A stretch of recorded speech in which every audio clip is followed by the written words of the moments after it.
Hello guys, I'm back. For today's video, ituturo ko sa inyo kung paano magbabayad ng balance o utang sa TikTok Pay Later gamit ang GCash app. Welcome to my channel. Please subscribe. Last time, ang tinuro ko ay kung paano o-order ng parcel gamit ang TikTok Pay Later. Ngayong araw naman ay ipapakita ko sa inyo kung paano naman babayaran ang balance o utang sa TikTok Pay Later. Simulan na natin agad. Let's do this. Una, mag-login sa iyong TikTok account.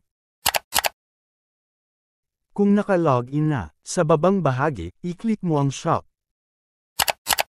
Pagkatapos nun, sa taas na bahagi ng dashboard, hanapin lang ang TikTok Pay Later at i-click mo.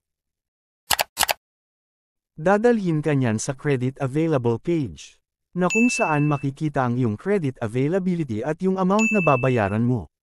To continue, i-click mo ang Repay button. Then, click Continue.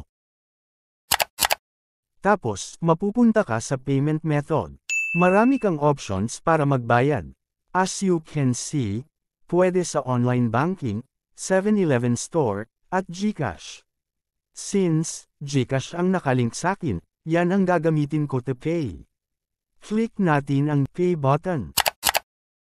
At yun na, repayment successful ka na. Magti-text ang GCash about sa transaction mo. Proof na nakabayad ka na sa TikTok Pay Later. In addition to that, pagka-click mo ng done, mababalik ka sa page ng credit available. Kung mapapansin mo tumaas ng 200 pesos ang aking credit limit. Ganyan po ang TikTok Pay Later method, kapag advance ka magbayad madidagdagan ang credit limit mo. So, ganun lang. That's it for now. Sana ay may na-share ako. Salamat. Please subscribe for more. Kaya naman hanggang dito na lang. Hanggang sa muli. Bye-bye.